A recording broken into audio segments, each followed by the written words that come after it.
Bismillahirrahmanirrahim. Alhamdulillahirabbil wassalatu wassalamu ala asyrafil anbiya'i wal mursalin wa ala alihi wa sahbihi ajma'in. Qala rabbi shrah li sadri wa yassir li amri wahlul 'uqdatam min lisani yafqahu qawli.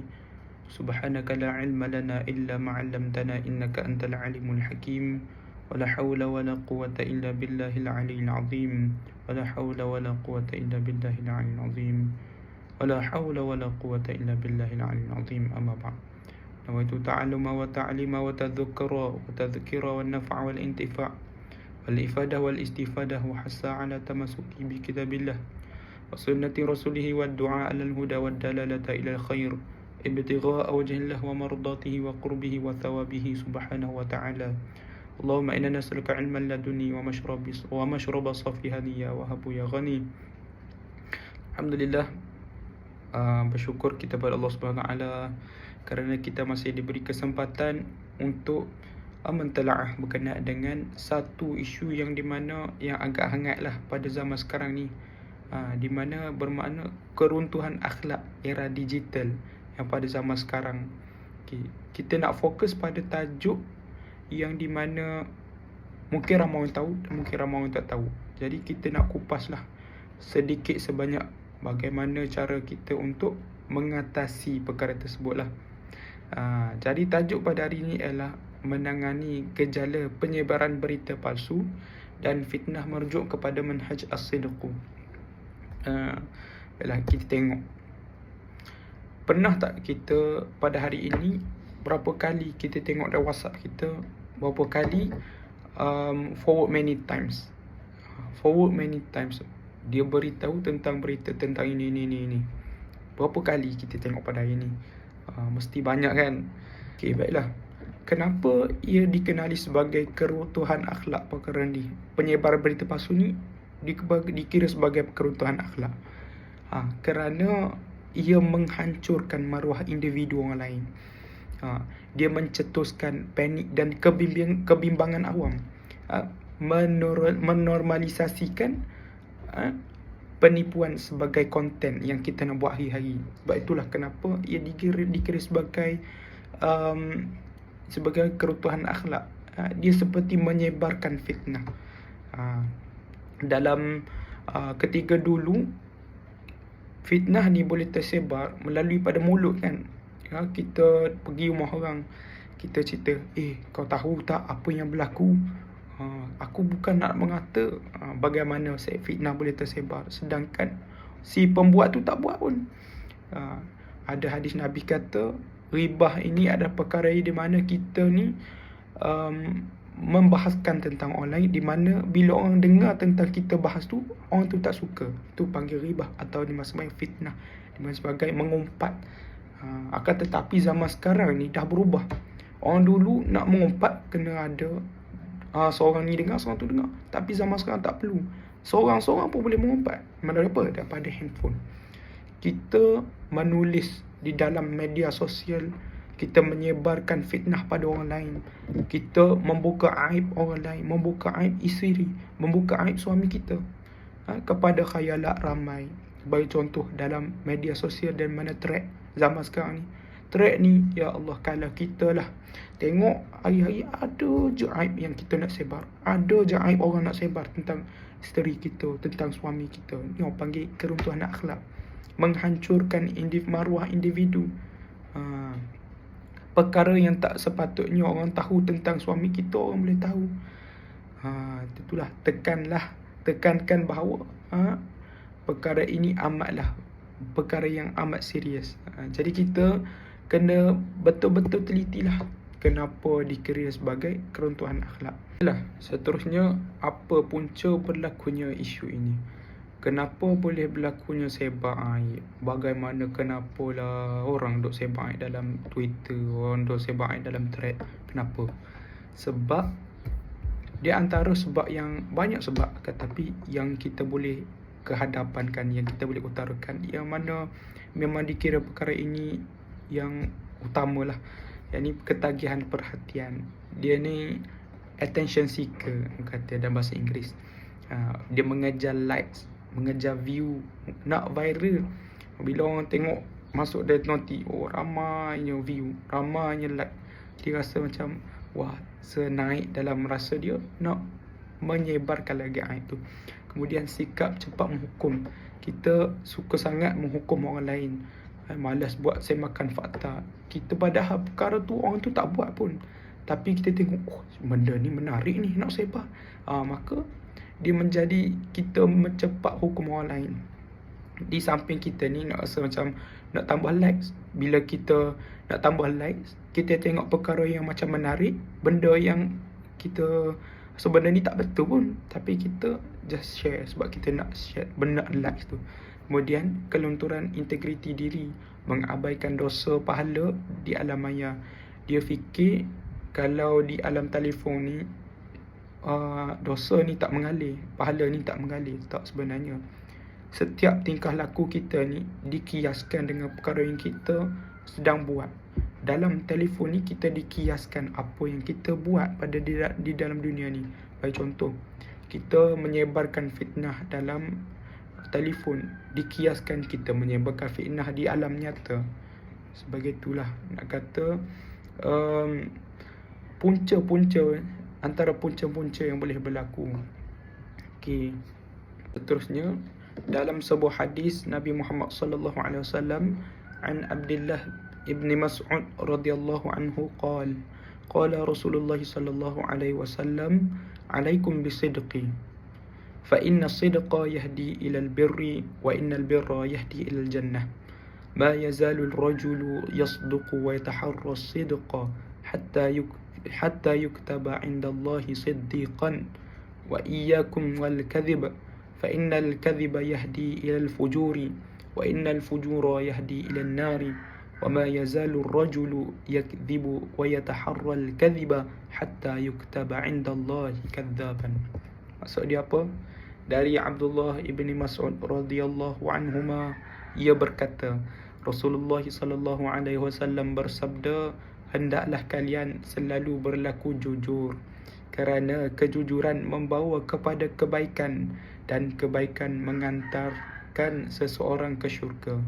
Dan apabila seseorang itu selalu melakukan jujur dan tetap memilih jujur, maka akan dicatat di sisi Allah Subhanahu Wa Taala sebagai orang yang jujur. Dan jauhilah oleh kalian berbuat dusta, kerana dusta membawa seseorang kepada kejahatan, dan kejahatan mengantarkan seseorang ke neraka. Dan jika seseorang sentiasa berdusta dan memilih kedustaan, maka akan dicatat di sisi Allah sebagai pendusta, iaitu pembohong. Jadi kita tengok kefahaman hadis ni, kita tengok syarah hadis ni. As-sidqa, iaitu kejujuran. Sidqa ni kejujuran, perkara yang jujurlah, bertepatan sesuatu maklumat dengan realiti sebenar. Kalau kita tengok sidqa ni jujur, apalah jujur ni? Dalam istilah konteks maklumat cyber ni, konteks dunia cyber ni, dia kita menyebarkan perkara yang benar. Kita tak menipu. Tu nak dikatakan kefahaman hadis, nak kaitkan antara hadis ini dan juga zaman sekarang, daripada zaman cyber sekarang ni. Kemudian albir, apa itu albir ni? Ini kebaikan. Dalam bahasa Arabnya albir, tapi kalau bahasa kita kebaikan. Bagaimana kita nak kaitkan albir ni dengan dunia cyber ni? Ini kejujuran akan melahirkan masyarakat yang baik, selamat dan harmoni. Bila kita ni ada sidqa dalam diri kita, kita menyebarkan perkara yang betul, maka suasana masyarakat tu akan sendiri lahirnya kebaikan dalam diri mereka. Ada masyarakat yang harmoni, masyarakat yang tidak menipu, rasa suasana yang baik-baik.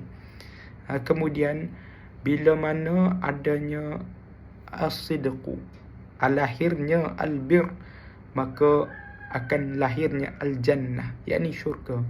Ganjaran tinggi bagi orang yang berlaku as-sidqu, yang adanya suasana albir, maka mereka yang menjaga lisan dan jarinya dari menyebarkan fitnah dan penipuan adalah syurga Allah Subhanahu Wa Taala. Kerana bila kita tengok orang yang selalu menipu ni, Nabi kata ayatul munafiqina salasun, tiga golongan orang yang di mana tiga tanda di mana mereka ni adalah munafik, dan salah satunya adalah menipu. Jadi munafik ni dalam Quran banyak ancaman-ancaman daripada Allah Subhanahu Wa Taala tentang neraka. Bila kita munafik lah, kita menipu, kita berdusta, maka Allah akan beri satu ganjaran yang setimpal dengan dia, iaitu apa? Neraka Allah Subhanahu Wa Taala. Okey. Baiklah, seterusnya tadi kita kefahaman hadis berkenaan dengan as-sidqu, dan kita sekarang pergi pada al-kazib. Okey, dan jauhilah sifat dusta. Sesungguhnya dusta membawa kepada kejahatan, dan kejahatan membawa kepada neraka. Okey, apa yang sebenarnya dimaksudkan dengan kejahatan ni? Bila kita berdusta, adanya kejahatan. Ya, kalau kita ni menipulah, ia akan membawa kita kepada al-fujur, yakni kejahatan, dosa besar. Okey, contohlah kalau kita sebar fitnah pada orang lain. Kita sebar fitnah dalam thread. Kita kata, oh, si B ni curang dengan suami orang lain, maka ia meruntuhkan rumah tangga orang lain. Kita membuat satu kejahatan di mana memberi buruk kepada orang lain. Itu yang sebenarnya nak kaitkan dengan kita ni menipu, memberi keburukan, al-fujur kepada orang lain. Dusta di era moden ni tak menati. Dusta di era moden ni adalah fake news, hantaran palsu, akaun palsu, di mana kita menjadi pemecah belah lah, an-namimah. Kan ada dalam hadis kata la yadkhulul jannah an-namimah. Orang yang batu api ni takkan masuk syurga. Dia kata kita janganlah menjadi orang yang menyebarkan perkara yang tak betul, kerana besar dia punya orang panggil, besar dia punya kesan lah kepada diri kita. Okey, baiklah, seterusnya kita sudah kaitkan antara isu keruntuhan akhlak zaman sekarang dan juga hadis Nabi Muhammad sallallahu alaihi wasallam. Jadi bila kita dah bahas tentang tu, mesti kita kena cari satu penyelesaian. Bagaimana nak mengelakkan perkara ini berlaku. Takkanlah kita ni bahas-bahas saja tapi tak ada penyelesaian. Kita kena cari juga satu penyelesaian. Yakni salah satunya adalah kita kena budayakan sifat tabayyun. Apa itu tabayyun? Kita semak fakta. Dalam Al-Quran dia sebut, in ja'akum fasikum binaba'in fatabayyanu. Tabayyun lah. Kalau apa panggil, tidak pasti jangan kongsi zaman sekarang. Okay, kemudian kita menjadikan as-sidqu sebagai filter peribadi kita. Kita jadi penapis perkara tersebut. Tanya diri kita, adakah ini benar? Betul ke? Betul ke fakta ni? Betul ke berita ni? Adakah ini bermanfaat kalau aku sebar? Kita jangan cepat nak tekan butang share tu. Kita tengok dulu, hari ni tak ada pula KPM kata cuti ni. Bila kita share perkara tersebut, dia menjadi satu perkara yang mengelirukan orang ramai. Semalam kata lain, ini kata lain. Tu nak kata. Seterusnya, tinggalkan perkara yang meragukan. Ada dalam satu hadis Nabi kata, tinggalkan perkara yang meragukanmu, tinggalkan perkara yang syubhah. Al-halalu bayyinun wal haramu bayyinun. Dan halal haram ni jelas, tapi sekiranya kita macam halal ke haram, maka itu jadi syubhah. Sama juga kita nak kiaskan benda ni. Kalau kita macam ragu-ragu, benda ni betul ke tak, benda ni salah ke tak, maka dia jadi syubhah. Maka Nabi kata elok tinggalkanlah perkara tersebut. Maka tiga perkara ini, kalau kita amalkan perkara ini, insya-Allah kita boleh terhindari daripada perkara-perkara yang kita tidak ingini. Okey. Kemudian itu dari segi peringkat individu. Kemudian kalau dari segi masyarakat, daripada keluarga, daripada orang ramai lah kan, apa kita nak buat? Yang ni pendidikan itu penting sendiri. Jadi ibu bapa ibu bapa, tak kisahlah ibu bapa ke guru-guru, sentiasa kita didik anak kita, kita ajarkan tentang dosa cyberbully, dosa kita menyebarkan fitnah, dosa kita membuka aib orang lain, kita mengumpat tentang orang lain. Bila dia sebenarnya dosa mengumpat, menyebarkan fitnah, menyebarkan aib di dalam kehidupan sebenar dan juga kehidupan alam cyber ni, dosa yang lebih besar alam cyber. Kerana bila kita tulis tu, satu dunia boleh tengok. Tapi kalau kita sedang mengumpat dengan orang ni, hanya orang ni je tahu. Sebab tu kita kena betul-betul didik anak kita tentang perkara ni. Kemudian tegur secara berhikmah. Kalaulah ustaz lah, kita ni sebagai seorang ustaz, bagaimana kita nak tegur masyarakat. Kita kena tegur golongan masyarakat macam mana, tak boleh benda ni.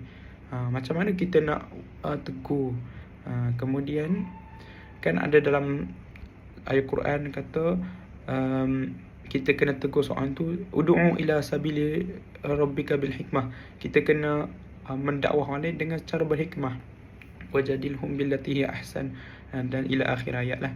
Kemudian boykot budaya gosip.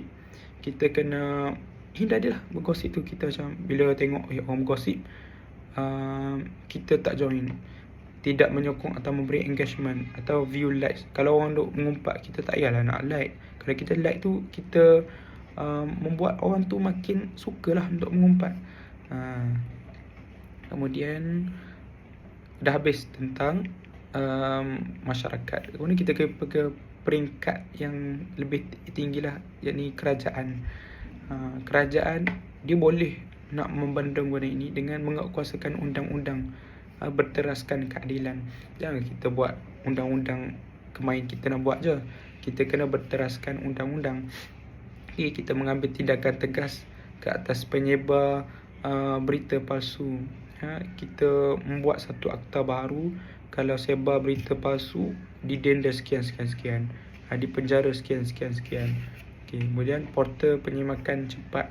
Kita membuat satu portal lah, membuat satu laman web di mana boleh check, ni berita ni tentang ni sahih ke tak, berita ni keluar siapa yang tulis. Bila adanya satu platform macam tersebut, dia akan memudahkan orang awam nak check kita sama ada benda tu betul ke salah. Kemudian kita membuatlah kempen, kempen pendidikan ke, kempen as-sidqu ke, boleh semua. Kita membuat kempen kesedaran besar-besaran kepada orang awam, masyarakat. Kita ni tak boleh nak share benda-benda yang tak baik. Kita kaitkanlah dengan Islam juga. Kita kaitkan dengan ilmu moral dan sebagainya lah. Kemudian kita masuk kepada impak pembudayaan sifat sidqu. Kalau kita ni mengamalkan perkara sidqu ni, apa yang akan terjadi kepada diri kita? Tak kisahlah pada diri kita ke kepada masyarakat, apa impak dia. Pertama adalah dapat melindungi maruah dan kehormatan sesama manusia. Kita dapat menghormati orang lain, kita dapat menjaga maruah orang lain, kita menjaga maruah rumah tangga orang lain. Perkara masalah rumah tangga, biar mereka lah selesaikan, tak payah kita ni tahu masalah rumah tangga dia. Kemudian membentuk mentaliti masyarakat yang analytical, bukannya emosional. Adanya emosi masyarakat yang kita berfikir secara profesional lah, bukan kita membuat satu perkara ikut emosi kita.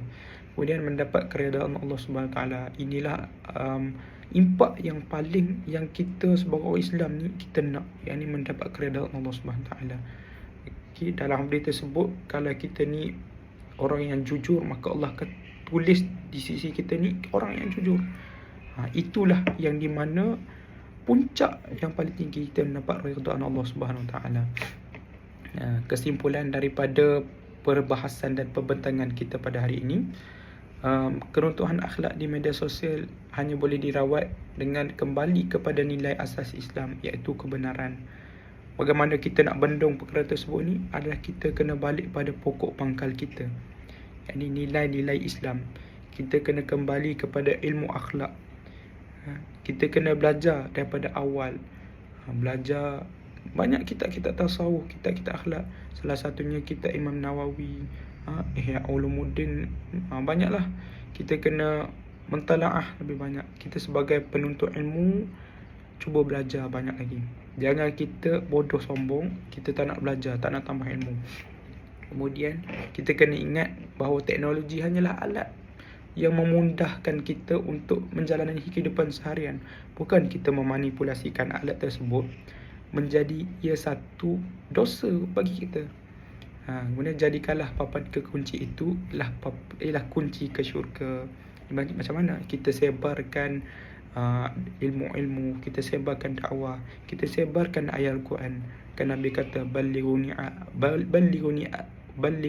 walau ayat, sampaikanlah padaku walaupun sepotong ayat. Kita beritahu contoh bagaimana kita nak bersyukur pada Allah Subhanahu Wa Taala, bagaimana kita nak khusyuk dalam sembahyang walaupun pendek. Perkara itu membawa kunci syurga, bukannya sebagai kunci neraka kita. Baiklah, akhir kata, perkara ni Nabi dah sebut 1400 tahun lama dah. Nabi dah kaitkan dah. Ada hadis berkenaan ada perkara-perkara yang tersebut, fitnah, sebab aib dan sebagainya. Cuma kita zaman moden ni, kita berbeza sikit dengan konteks yang Nabi sebut. Tapi kalau kita kiaskan memang sama. Jadi Nabi memang dah fikir jauh dah. Nabi dah sempurnakan agama ni. Banyak panduan yang Nabi bagi. Jadi hanya kita saja yang kena laksanakan. Bagaimana nak cari ubat dia? Refer Islam. Kembalilah pada jalan yang benar. Maka setakat itu sahaja dahulu pembentangan saya pada hari ini. Jadi kesimpulan akhirnya, banyak kesimpulan pula. Kesimpulan akhirnya, dalam hadis ini menceritakan bagaimana kita nak apply akhlak mahmudah dalam diri kita. Kita nak apply bagaimana nak jadi seorang yang baik, seorang yang jujur dalam dunia zaman sekarang yang penuh dengan pancaroba.